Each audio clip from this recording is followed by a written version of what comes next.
Democracies used to die during the Cold War, in particular, at the hands of men with guns, generals attacking presidential palaces, chasing the leader out of the country. But today, most democracies die at the hands of elected leaders, presidents and prime ministers, who use the very institutions of democracy to subvert it. So this is Hugo Chavez in Venezuela, this is Erdogan in Turkey, Orban in Hungary, Modi in India. So what this means is that the principal threats to democracy today come from within.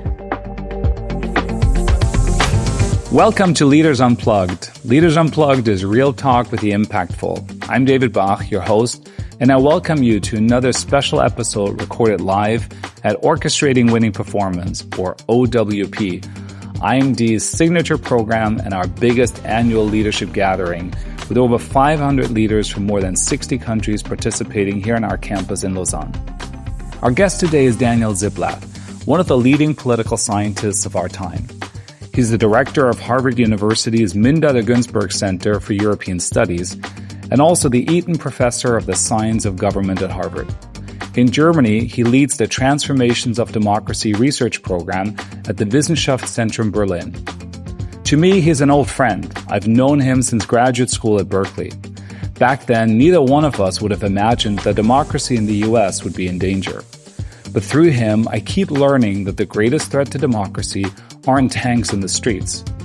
It's people on ballots and complacency in boardrooms.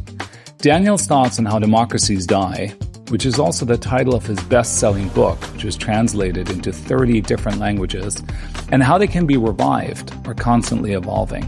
And from his speech in our Fireside chat, you can learn what's weakening democracies right now, why the US is an outlier, and what you, as a business leader, can and should do to defend democracy before it's too late.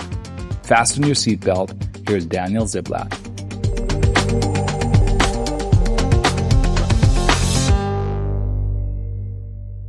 We live in an age of disruptions. I think we all recognize that. And one of those disruptions, not technological, not cultural, not social, but political, the one that I've spent the last 10 years of my life studying, is that democracies don't die like they used to. Democracies used to die during the Cold War, in particular, at the hands of men with guns, generals attacking presidential palaces, chasing the leader out of the country. But today, most democracies die at the hands of elected leaders, presidents and prime ministers, who use the very institutions of democracy to subvert it.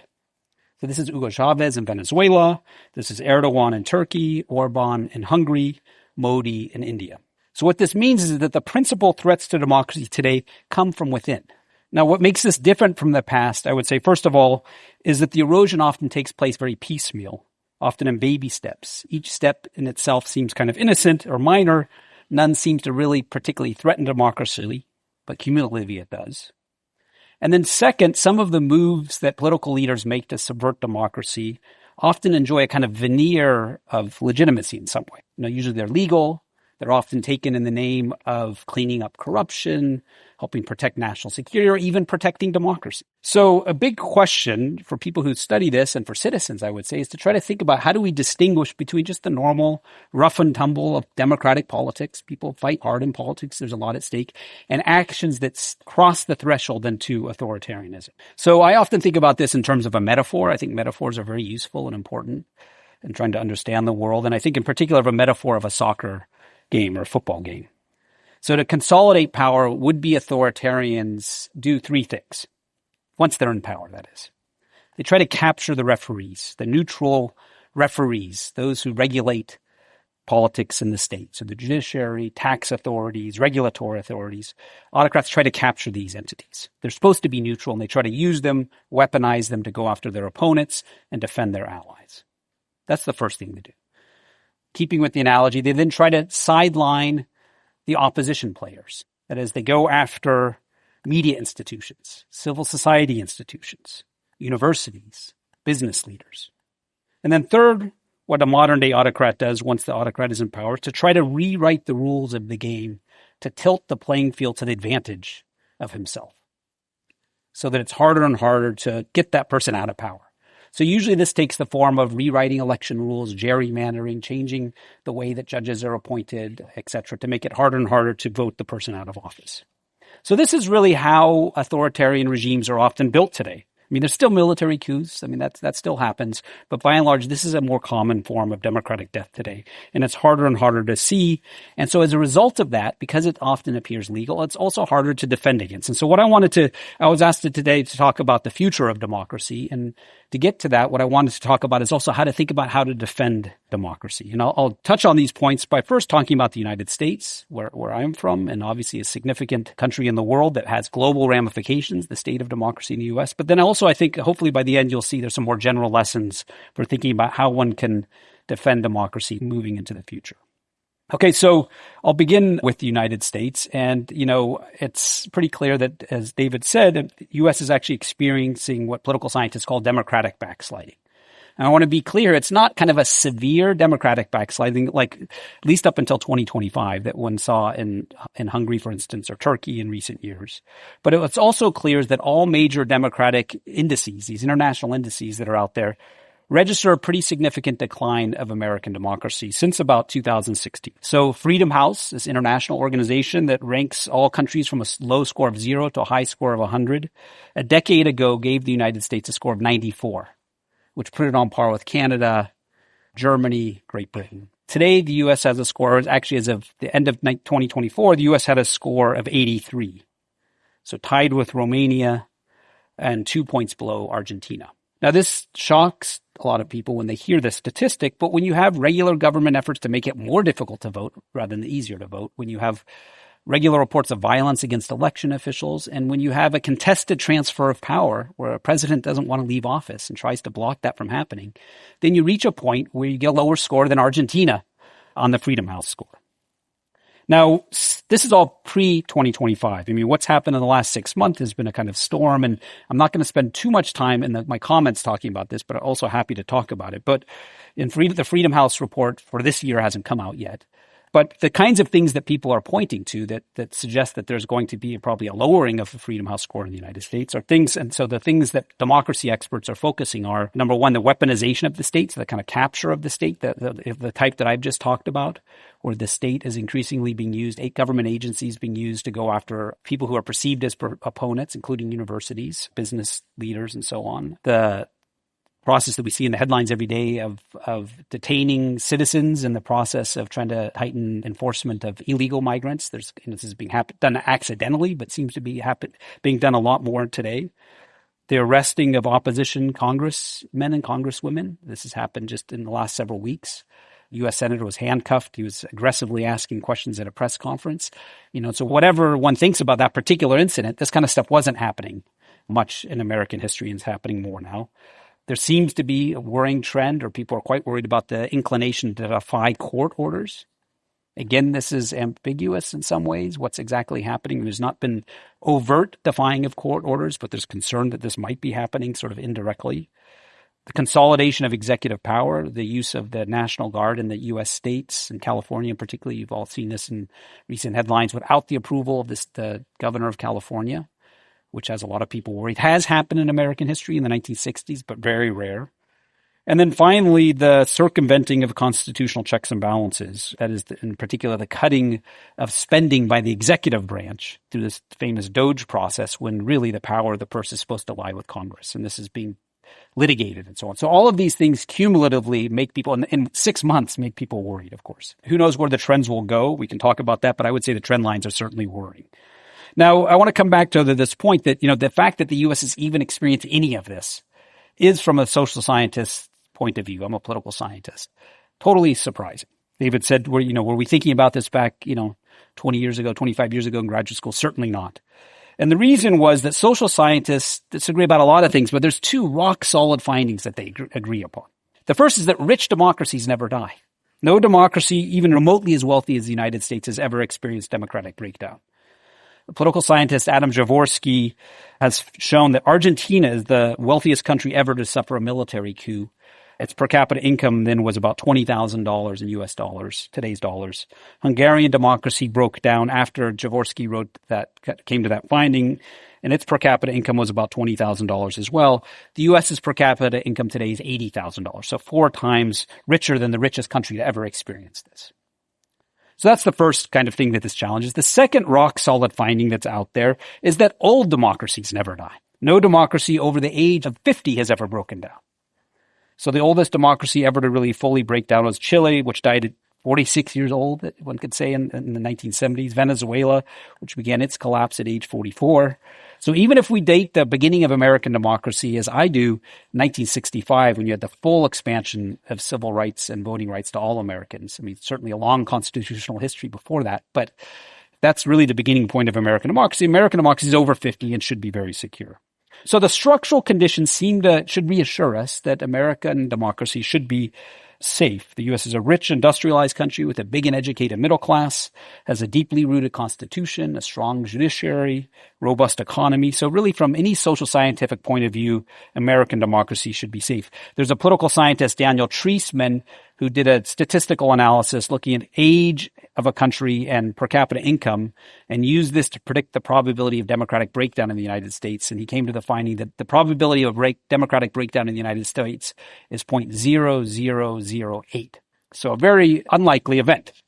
But on the other hand, I'm here right now. You guys are here right now because we all have the sense that maybe something unusual is happening. But nonetheless, among its peer nations, among other rich old democracies of Western Europe, Germany, Switzerland, Spain, Netherlands, Scandinavia, East Asia, Japan, Australia, New Zealand, unique among this cluster of countries, although democracy seems to be under stress in lots of places, among rich old democracies, the U.S. is a unique outlier. It's experienced more democratic backsliding than any of these other countries. Now, why is that? Now, there's, of course, a lot of things one can point to. Polarization, inequality, the particular political leaders. I want to emphasize, and I'll go through this very briefly here, sort of two factors that I think are really critical that I would want to emphasize. The first is the abdication of political elites and political leaders. And the second, a set of institutions that are distinctive to the United States that make this problem worse. So let me first talk about political leaders. So why political leaders? Well, I think if you look at what's happened over the last 20 years, 15 years in the United States, you see there's a central lesson in the American experience. That democracy often dies not at the hands of its obvious enemies, but through the decisions of mainstream political actors. It's often mainstream political leaders operating within democratic institutions who, through a combination of opportunism, miscalculation, collusion with rising populists, abdicate their responsibilities. They do so thinking they can manage the danger. There's a kind of hubris in this. Or thinking they have no other choice. And so I think of this as a kind of fatal logic of abdication. You're abdicating your responsibilities. Now, one really important type of political leader in a democracy are political parties. Because democracies can't survive for very long if political parties aren't committed to democracy. So what does it mean to be committed to democracy? I think it's really good to have these sort of benchmarks in our mind when we look out at the world as citizens. To be a politician committed to democracy means you accept election losses, whether you like it or not. You unambiguously reject the use of political violence. It's a basic cardinal rule of democracy. If you try to use violence or endorse violence in a democracy, you're not a legitimate democratic actor. And third, and the maybe most difficult one, is you have to, as a political leader or a politician, you have to break with allies who engage in those first two behaviors.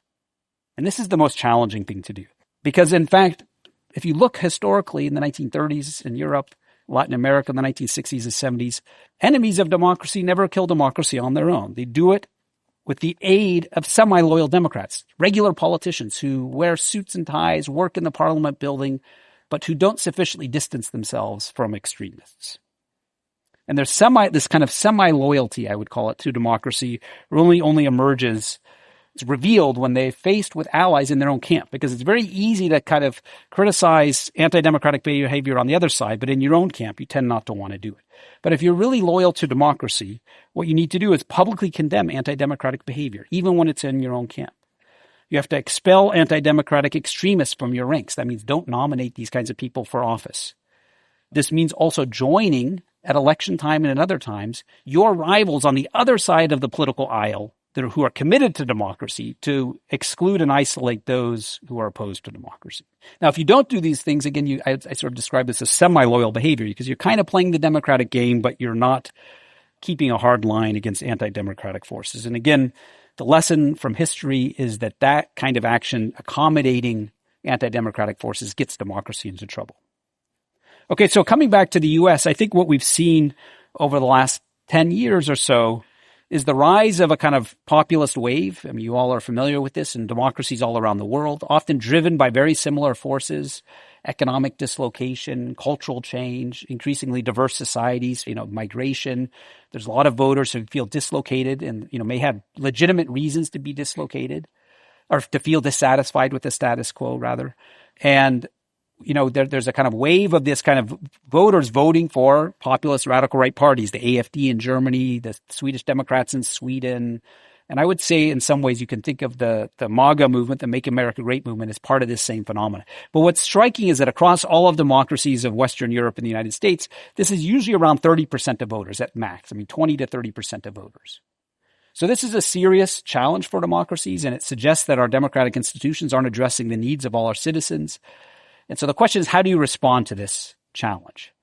And in some democracies, I would say in Western Europe primarily, what you've seen is mainstream parties haven't dealt with it perfectly, certainly, but mainstream parties, especially of the center right, when facing radical right parties, have tended to distance themselves from these groups. So the German CDU, for instance, that refuses to go into coalition with the radical right AfD party, refuses even to talk to them.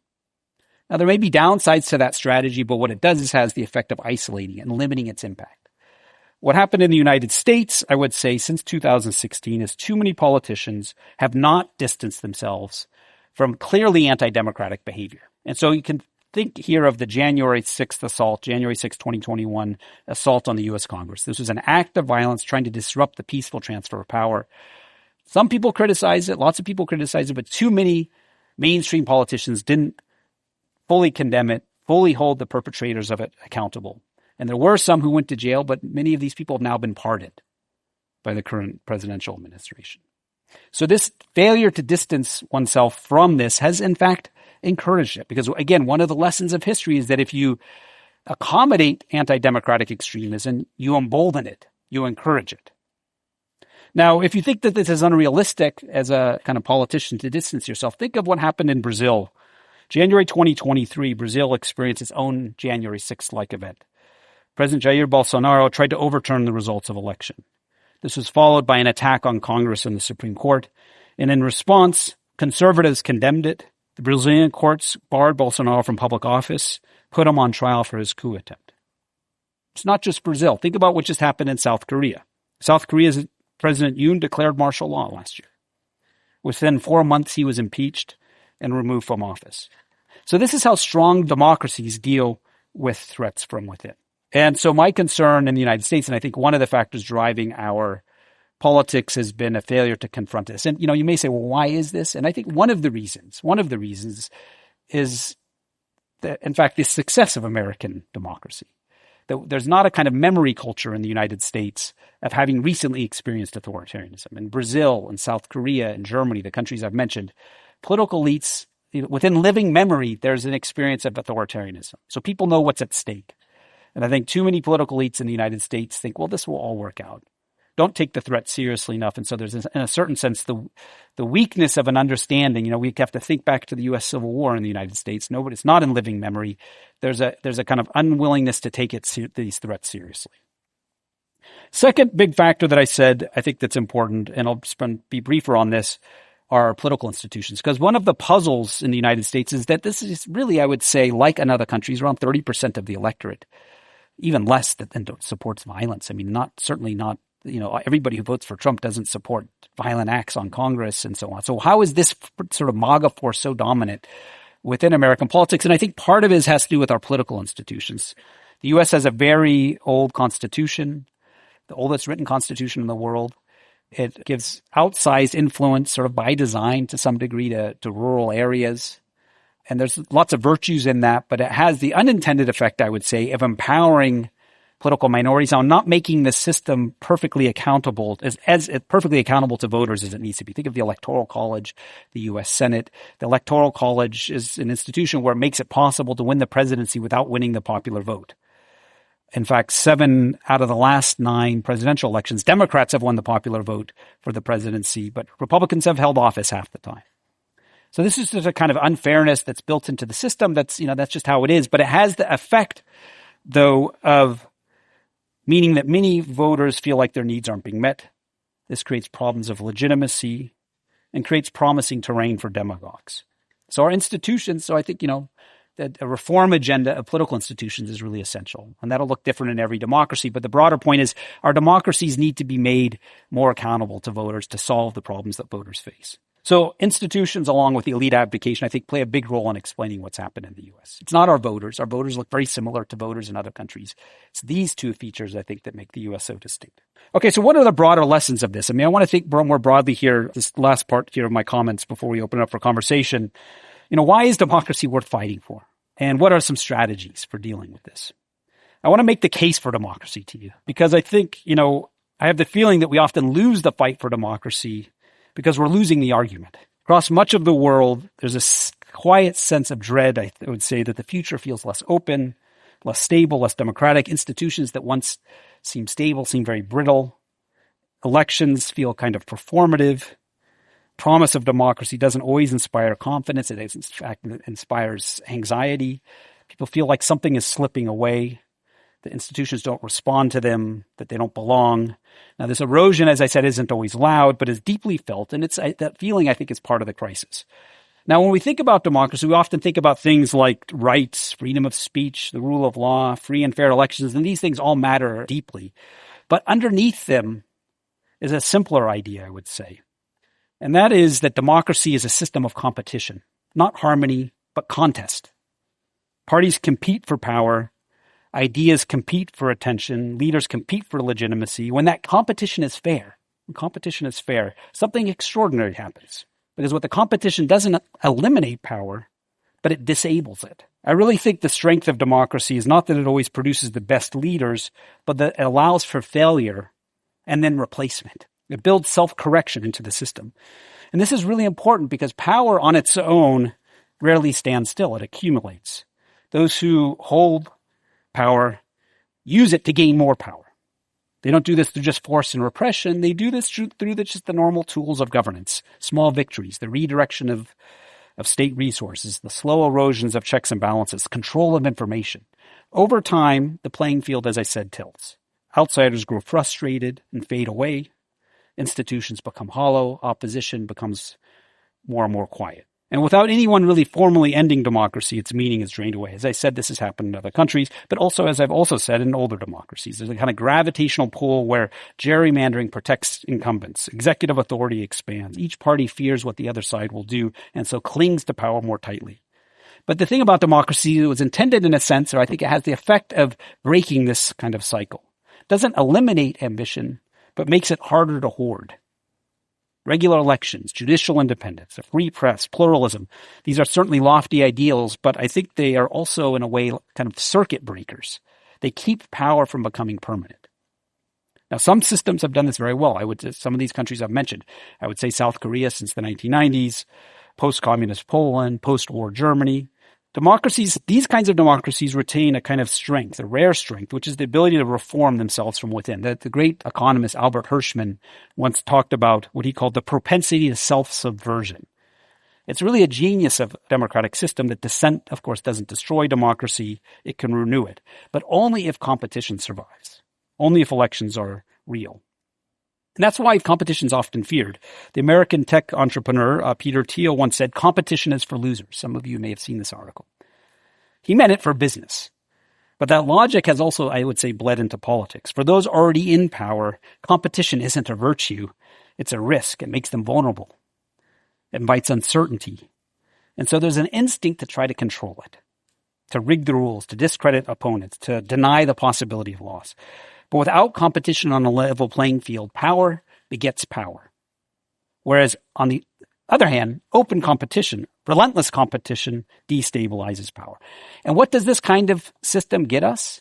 Well, the best social science evidence, and this is again in my case for democracy, shows that democracies either outperform authoritarian systems in terms of economic growth, or at least are not behind them. I mean, there's a lot of disagreement. A lot of scholars have shown that depends on your statistical model, depends on the time frame that you're looking at.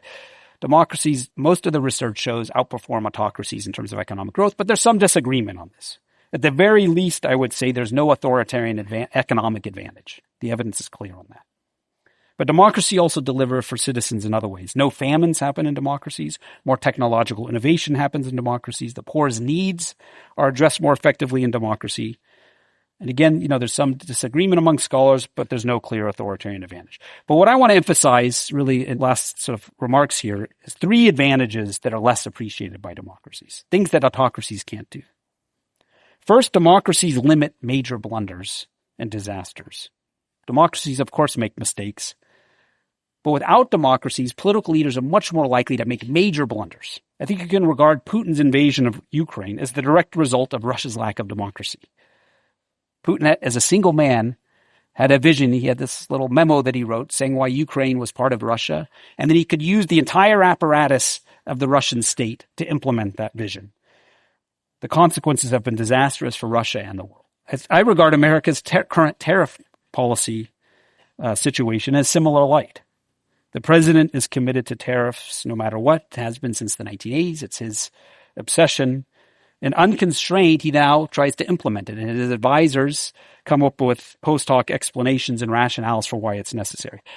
I think part of understanding what's happening is it's a faltering democracy that doesn't constrain the president that allows this all to happen. So that my first point is the democracy constrains leaders and prevents disasters. The second advantage is that democracy is the only system in the world that allows us to get rid of bad leaders peacefully. Now, that may seem like a simple thing, but that's pretty fundamental. It's underappreciated. Third, democracies are the best systems in the world for protecting basic freedoms, such as freedom of speech, freedom of religion, and so on. All the things that we value so much. Democracies are better than any other system ever devised to protect this. So given all of this, how do we defend democracy? And this really will be my last remarks here. I think there are 3 strategies, and this comes back to kind of what people like you can do, anybody in a position of leadership can do. There's one very common idea that the democracy is like an electoral marketplace, as I've said, just let the system run. The marketplace of ideas, good ideas will beat out bad ideas, and things will work out. And there's a certain virtue in that. I mean, I think we should use elections to kind of let the wisdom of the crowd win out. Over time, that'll probably happen. But often, as I've said, the electoral marketplace gets distorted. So I think there's actually 2 other responses that are necessary, 2 other strategies that are necessary. The first is it's essential for democratic political parties and politicians to form broad coalitions with each other when faced with an authoritarian. So in Europe, this often takes the form of grand coalitions where anti-democratic forces are excluded. In the United States, in 2-party systems, this means parties, rivals who are all committed to democracy have to join together to beat rivals who are not committed to democracy, cross party lines. Again, this is very hard to do, but it's been proven to be effective going back to the 1930s. At sort of key moments in history, pro-democratic forces have joined forces together and kept extremists out. It's not a long-run strategy, because at some point you have to figure out why people are voting for outsiders. But as a short-term strategy, it's much better to keep anti-democratic forces out of power. And then the third strategy, one last strategy I would say, and this is the one that's occupied me most in the last year, I would say, is a reliance on civil society. Now, what do I mean by this? I guess what I mean is that in the face of anti-democratic forces, it's critical to mobilize democratic social forces in favor of democracy. This doesn't just mean community organizations, protests in the streets, neighborhood associations. It also means business leaders. It means university leaders, university presidents. It means religious leaders, labor leaders, civic leaders of all sorts, folks like you. You have an important role to play. Essential that civic leaders join together in the broadest coalitions possible to identify what are the normative foundations, what are the principles and values that we defend in a democracy. Remind fellow citizens of those shared democratic norms. Remind citizens of where the red lines are. And when the red lines begin to fade, to repaint them and to speak out vocally against this. Now, we've begun to see a little bit of this happen in the United States in the first 6 months of the Trump administration. I would say this responsive civil society at first has been kind of sluggish. But the organizational muscle is available in all of our democracies. In the United States, several hundred billionaires, dozens of law firms, 1,700 private universities and colleges, a vast infrastructure of churches, labor unions, private foundations, nonprofit organizations. But unfortunately, for the first 6 months of the United States, a lot of the kind of criticism has just come from regular citizens, which is good, but it's not enough. And I can understand the kind of quiet response of many civic leaders, because facing this kind of challenge is a collective action problem that all of us face. People at universities like me, business leaders as well. Because in a sense, it's your priority to protect your organization, your firm. And if there's a kind of risk of government reprisal, you sort of think as a CEO, you have to protect your shareholder value and your profit margins. Media companies want to avoid defamation suits or adverse regulatory rulings. Big law firms want to avoid being blacklisted. University presidents are interested in defending their funding resources and don't want to have funding cuts. But this creates a kind of incentive to get into a defensive posture, to lie low, to silence yourself, and maybe even cooperate with somebody who's acting in an authoritarian way. Now, such individual acts of self-preservation, while understandable, do have a collective cost. Because when leading members of civil society silence themselves or retreat to the sidelines, society's overall capacity to fight back is diminished, and the democracy's collective defenses are weakened. The collective response to authoritarianism is most likely to succeed when prominent, well-funded individuals and organizations, those who are able to absorb the blows, get in the game. And you then, in fact, the more who do this, then you share the costs. So Harvard University stood up and becomes a target. But if other universities stand up, it becomes harder to go after all universities, just to use that as an example. And we've begun to see some of this happen. The point is, when the most influential members of civil society fight back, it provides cover for others, and it galvanizes ordinary citizens as well. So, as a final word, what is the future of democracy? I'm increasingly convinced that really it's in the hands of people like you, people in positions of leadership in society, to draw the red lines, to remind fellow citizens of this, and to stand up for democracy. Thank you. When I joined Daniel back on stage, I was still processing some of his insights, thinking what this all means for the leaders in the room with us. I was thinking a lot about the idea that democracy enables fair competition, that it allows for failure and replacement of leaders, that it prevents major blunders from happening. This whole framing was new to me. It sounded so different to how people have traditionally spoken about democracy. So to kick off our fireside chat, I asked Daniel whether his study of democracy backsliding has changed his thinking about what democracy even is. Let's get into it. What I've just presented to you is sort of new ideas that I have to say. So, and this idea of competition being essential, because in the political science world, there's sort of this idea that competition is too modest of a goal. Like just mere competition is not enough. You need to transform people's lives, address, this is what democracies need to do. And I think hopefully democracies do this, but actually achieving even free and fair competition is a remarkably difficult thing to do. As we've seen, it requires all sorts of rules and regulations to allow free elections, to allow fair elections, to limit the influence of big money in elections, to allow citizens equal voice. And so even this apparently modest goal of just competition is actually very difficult. I mean, I think there is an analogy to the market in the sense that, you know, I sort of think of authoritarians as being like monopolists, you know, and the same way that we need antitrust regulation and a complex set of rules that are always having to be adjusted and they're always a matter of contention. I think we also need this similar analogous set of rules to protect democracy. So I think the reason that I focus on this is that it's sort of increasingly clear that what autocrats do is they distort the process of competition in order to entrench themselves in rule and then still gain the glow of being democrats because they're using elections, but the elections are no longer fair. And they're often unfair in very invisible ways. I mean, I think that's one of, like market competition, you sometimes maybe don't quite understand, you know, that it's one company that's dominating, you know, several sectors of an economy or something. So similarly in democracy, you go and vote. And if all the machinery behind the ballot that happens next, how your vote gets translated into seats, is set up in such a way that your vote doesn't really matter, you can't really see it because you still have one vote. So I think assuring competition is really an essential and although modest sounding, actually really steep hill to climb. I like this framing of the issue in part because I feel like it resonates with a business audience. I think all of us and some of us here in the room don't live under democratic governance.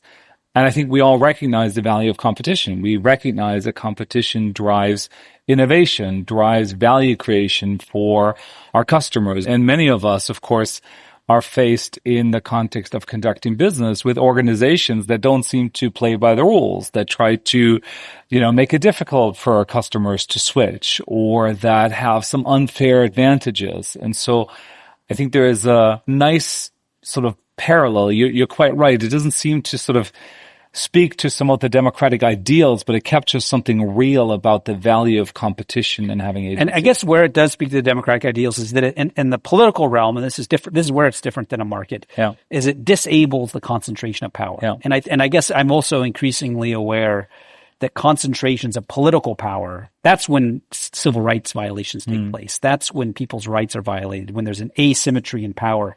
And the best way of disabling power is not to like blow the whole thing up, but it's just inject some political competition.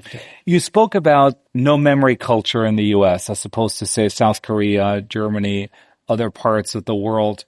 Often people say, look, isn't just this an issue of we don't have enough civics education in the U.S. People aren't consuming objective news anymore. How do you sort of think about the role of citizens in this process, the information, the education that citizenry requires to engage in the democratic process? Yeah, so I think there's two facets of this problem in the U.S. One is that just objectively speaking, we've had a more peaceful last century, since the U.S. Civil War. Century and a half even, that we haven't experienced democratic breakdown in living memory. I mean, there was, the idea of like the greatest generation in the United States, the people who fought in World War II, who were in Europe and saw fascism up front and face to face, freed concentration camps. This had this transformative effect of these people when they came back to the U.S. And the period after 1945 was a period in which there was a real deep investment in these institutions because people had that experience. But, since then, we simply haven't had that same kind of experience, or enough people haven't had that experience. So that's one part of it. But the way you deal with this is through civics education. I mean, it's not as if you haven't had it'd be a terrible thing to say that in order to defend democracy, you have to have gone through a traumatic experience. You have to fall into the pit and the abyss before understanding what you've lost. Because I think you can learn from history. You can learn from your own country's history. You can learn from other countries' histories. And so when I say there's no memory culture and there hasn't been enough civics education, I would say not only about American history, but about other countries and just under an appreciation and understanding of the fragility of democracy. I mean, there's a little bit of this about the civil rights movement. I think there's a kind of, in some education in the United States, there's a kind of focus for even elementary school kids, high school kids on the civil rights movement. And, if you've ever talked to an elderly person who participated in the civil rights movement and, took the abuses of the police baton and understand why they were willing to say, I mean, the question you have to ask yourself when you meet people who are democratic activists is, why were you willing to sacrifice this? And when you speak to people and hear their stories, this brings an immediacy to this. It's not a theoretical problem. So I think civics education, and by civics education, I don't mean just learning about, how the system works, but having the direct encounter with democratic activists or people who've actually sacrificed something for democracy. When you have that kind of personal experience, then it just makes this all much more immediate. The second argument that you hear a lot, I think, when people talk about the root causes, they talk about social media, they talk about the sort of commercialization, if you will, of media, this sort of diminished shared public sphere, right? You have your facts, I have mine, and, your facts don't really get contested or contrasted with mine. How do you think about that part of it? Is that part of it? Is that all of it? Is it too simplistic? What role does the changing sort of media and social media landscape play across the different countries that you've looked at? Yeah, so I have to admit something, which is that, when I wrote this book, How Democracies Die, back in 2018, people were already asking me about this question, and I used to dismiss it and say, well, look at this just accelerates, social media and technology accelerates these deep underlying cleavages, economic challenges, demographic challenges, and that it's sort of like the cherry on top of the sundae that makes things bad. But the real problems are these deep fault lines in American society. And of course, at the time, your kids were 9 and 10. Yes. And now that they're teenagers, you see what it actually does. You get to see that this really, exactly. I mean, I have come to kind of grudgingly accept that I think actually this plays a much more significant role than I had initially thought. I mean, there's certainly social scientific studies that show how this contributes to polarization, but I think even the scholars haven't really, fully grasped the degree to which you've had kind of fragmentation of the public sphere. And so, I mean, just to give you an example, I mean, this really came home to me when you think about the first Trump administration and today. In early 2017, there were these kind of big protest movements rallies and so on, early Trump administration. And there was, people out in the streets, and the same kind of thing was happening in early 2024, but not to the same degree. And I think part of the reason is that I would often talk to people who didn't even know things were happening in their own cities. Because people are not using the same information sources to collect information about what's happening.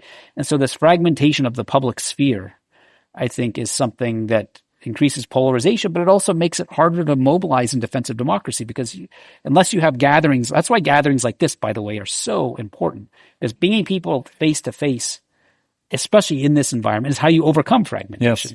You spoke a little bit about ways of combating this and the sort of consensus in the center to not collaborate with potentially anti-democratic forces. You spoke about the AfD in Germany, a big debate about this. And even within the Conservative Party, within the CDU, you have this debate where there are some who say, no, we need to engage, right? If 25% of the public in certain parts of the country vote for a party like this, it is anti-democratic to ignore them. Yeah. How do you sort of think about this idea of, we're just going to ignore a quarter of the population and their views because they're ill-informed? Or we disagree with them even. Or we disagree? Yeah, no, I think that's not the right way to think about it. I mean, I don't think any political party is obligated to form a coalition with any other political party. It's sort of like you don't have to invite people to your home for dinner that you don't like. Yeah. You work with who you want to work with.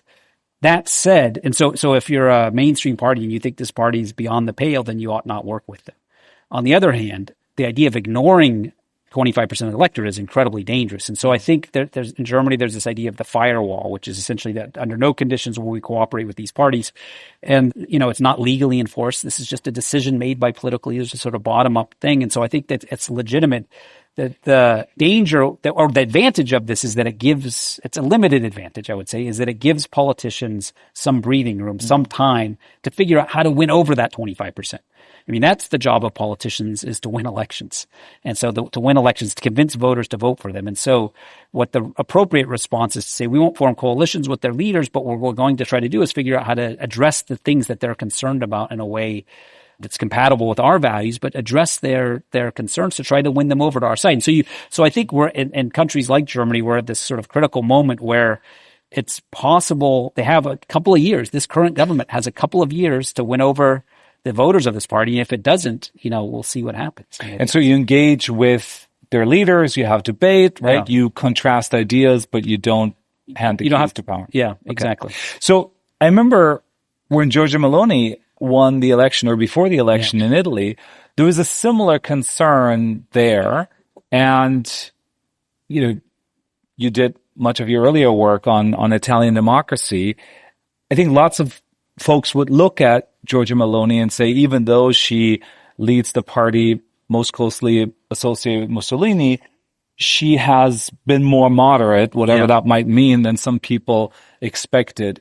Does that not lead us to sort of rethink this idea of full separation? How do you know in advance whether somebody will moderate once in power as opposed to take the reins of power and drive a more extreme agenda? Yeah, essentially you'd never do fully know, of course, but there are certain warning signs. And I think it's really important to distinguish in the European context between radical right parties who may have views that if you're a liberal you don't like, but who are legitimate democratic contenders for office, who participate in the democratic game, accept election losses, don't engage in active violence to try to gain power, and those parties that don't. So within the kind of broad rubric of radical right, as political scientists call us, there's some who are legitimate democratic contenders. You don't have to vote for them, but if they win, they have a right to govern.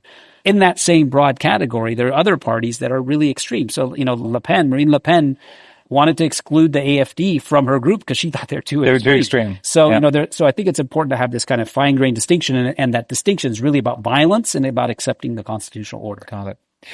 You didn't say a whole lot about economics or the kind of economic anxiety that I think a lot of scholars are pointing to as something that is fueling populist discontent. Yeah. How much of this, particularly when you look at the appeal of extremist parties, both on the far right and the far left, but particularly maybe in this context on the far right, is due to young people, so appeal among young people, right, who we've tend to not associate with the far right to issues such as, cost of living, lack of opportunity.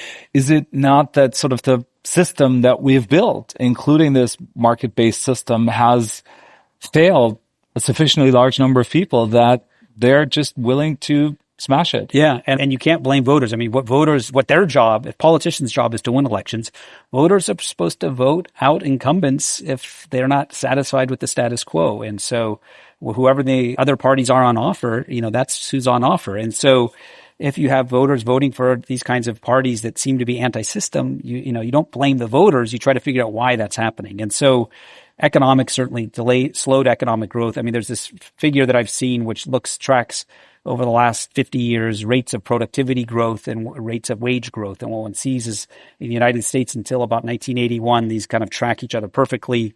Beginning around 1981, productivity growth continues to increase, wage growth flatlines, and one sees a similar trend in Europe that happens later. And I think it's that gap that in some ways is fueling a lot of this sense of dissatisfaction. Now, in particular with regards to young people, I think this is one of the most fascinating develops just in the last couple of years is the tendency of young voters, particularly young men, to vote for radical right parties. And this has been kind of seen in election after election. And one of the things I'm particularly interested in, I think people need to do more research on, is why is this happening? And I think one of the dynamics that I've seen is that has to do a little bit with there's differences across different countries. This problem's worse in some countries. The gender gap is worse in some countries than in others. And one of the things driving it, I would say, is the kind of the structure of labor markets.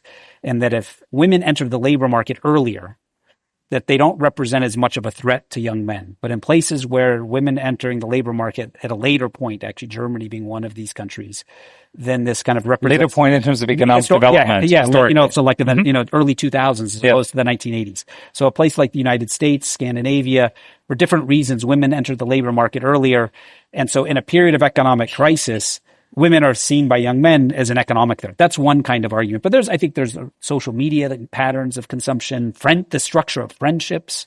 Young men are lonely, aren't succeeding in schools. And so I think it's connected to a lot of other deeper sociological phenomena that we're only just beginning to understand. We've been having a 5-day program with lots of robust discussion. And one of the things that has characterized that is people, so correcting one another. So one of you pointed out that Maloney is not a moderate.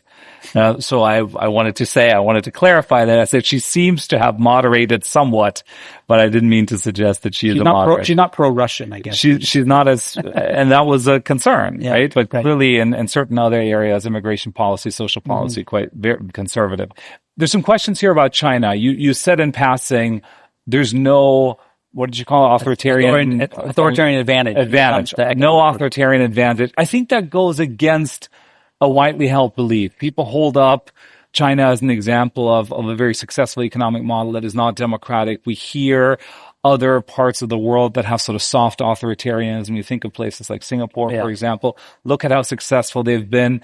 And we hear this from business leaders at times where they say, look, it's so hard to get stuff done in a democracy. Can we not just be a little bit more solution oriented, even if that means a little bit less freedom? So make that point a little bit more. So on the second point there, can we make things work more smoothly? Absolutely. And democracies ought to do this. I mean, it's not as if everything is just perfectly fine in all democracies. I mean, one of recent book that has come out that you may have seen by Ezra Klein called Abundance really makes the case that construction in the United States, public infrastructures and overly complicated, too much red tape. So there's ways in which democracies can improve. That's certainly the case. But coming to the first point about the absence of an authoritarian advantage, I mean, it's a close call, I would say. There's evidence really economists debate this and have to come to different findings. Daron Acemoglu, a Nobel Prize-winning economist at MIT, has recent work showing that democracies outperform in terms of economic growth and authoritarianism. But there's other scholars who find the opposite. So it's a close call. But I think there is a bit of optical illusion, I would say, because there are these very prominent cases that we have in our minds, China, Singapore, that have, in fact, had higher rates of economic growth for extended periods of time. But for every Singapore and China, we could name chaotic, authoritarian countries where you'd never want to do business. Yes. And so these are exceptional cases and, they may not be a model for every country. So, we can think of, I won't list countries here, but we can think of countries that have had low economic growth that are authoritarian. And the question would be, is on average, what's the kind of advantage? And so but I take the point that I personally don't think trying to make the case for democracy simply on its kind of rate of economic growth is a sufficient defense of democracy. And it has these other advantages.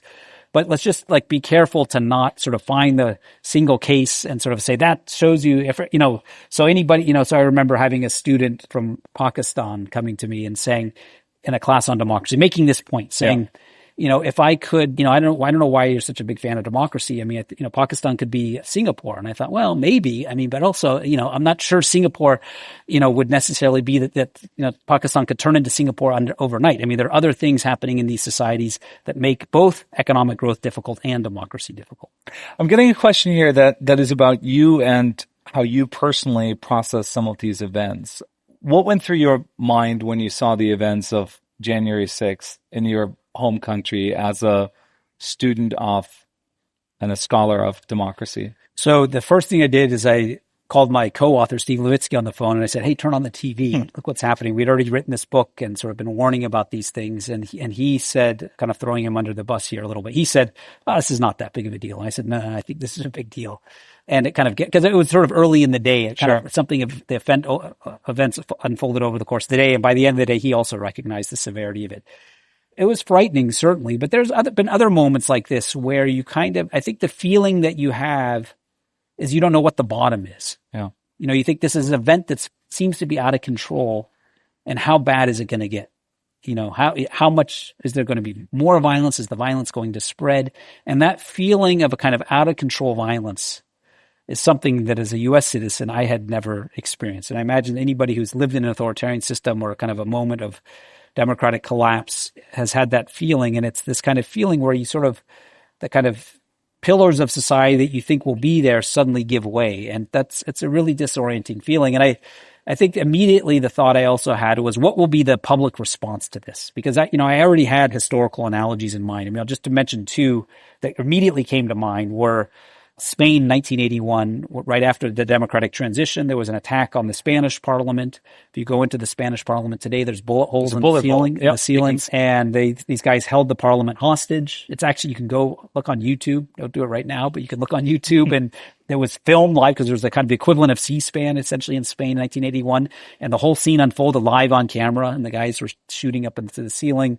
They held the place for a day, and then eventually the king condemned it, and the post-fascist leaders, the communist leaders, and everybody in between came out into the streets, and 1 million people marched through the streets of Madrid condemning this, saying this is unacceptable, outrageous. And that helped consolidate Spanish democracy. So the response of uniform condemnation was critical for the success of Spanish democracy. I also thought of France in 1934, which is a very different case where there was an attack on the French parliament by veterans, disorganized people saying, hang the deputies, echoing hang Mike Pence. And in that case, that was also beaten back. But then immediately after that, there was this kind of bifurcated history that emerged. Those kind of pro-Nazi sympathizers in France said that the real victims of February 6th were the people attacking the parliament and not the members of parliament. And this bifurcated history developed, which meant that the French Republic in the 1930s was much more fragile. And so when the Nazis invaded in 1940, it disintegrated immediately. So it made me think, this all didn't happen on the day of the event, but over the course of the weeks that followed, I realized the public response to this is really essential, and having a uniform condemnation of it is essential for protecting democracy. And if you get this bifurcated history, it means you have a bifurcated memory culture, which means that democracy is more vulnerable eventually to democratic. And has the normalization surprised you in hindsight? Yeah. I mean, I guess I expected that pretty quickly there'd emerge this bifurcated, polarized response. The fact that these guys have now been pardoned. Yeah.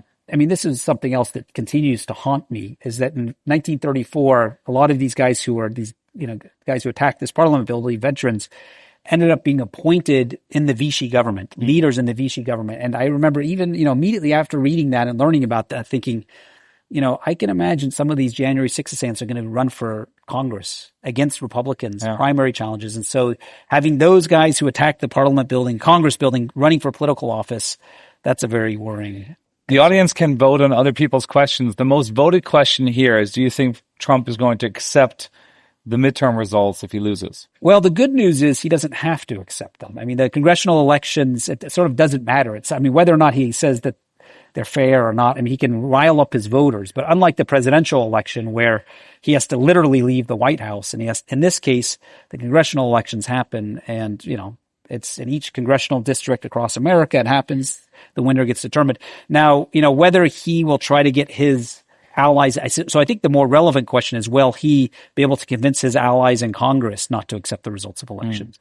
And I think he probably will cast doubt on it. It depends also on how sweeping it is. And this is, I think there's, in politics, marginal victories matter, but crushing victories matter even a lot more. So I think that could help a lot. So imagine it's January 21st, 2029 is Donald Trump in the White House? Oh, so the second, you mean, so this is not about the midterm elections. Yes, now we're going to the next one. Yeah. I don't think so. I mean, I think it's, first of all, it's constitutionally impossible. This sort of inconceivable. This reminds me of Princess Bride, the movie Princess Bride, where the guy keeps saying inconceivable. And the other guy says, I don't think and things keep happening. I don't think you know what inconceivable means. Inconceivable. It's inconceivable because it's unconstitutional. I mean, you can only serve 2 terms. He'll be pretty old. I wouldn't, that may be a concern, but I think in order to prevent that eventuality from happening, we need to do a lot of things before that. And there's a lot of things of trying to not normalize that potentiality by kind of fighting back and defending democracy, defending the kind of institutions of civil society to kind of set a different narrative in society. I think that's what needs to happen in order to prevent that outcome from happening. Can we talk about Harvard a little bit? Yeah, sure. Yeah, so, I'm not a spokesman for Harvard, just an employee. Yeah. Well, but you've been involved in some conversations, right? Because I understand the university has sought advice from people like you and other experts. Yeah. What's the latest? So are you going to tell us the result of the secret negotiations? Yeah, no, I don't know that. No. I have nothing to do with that. Even if I did know, I guess I wouldn't say, but I don't know. No, so there was this early period where Harvard was negotiating with the Trump administration, a little bit like Columbia, but not making any public concessions. And then in a sense, the Trump administration overdid it and made these outrageous requests of wanting to be able to set curriculum, set hiring, these things that allowed the Harvard leadership to take a very firm stand. And, there are these very, incredible moral clarity of the Harvard president saying, in no democracy can government tell a university, let alone a private university, what it teaches in its classrooms, who it hires, etc.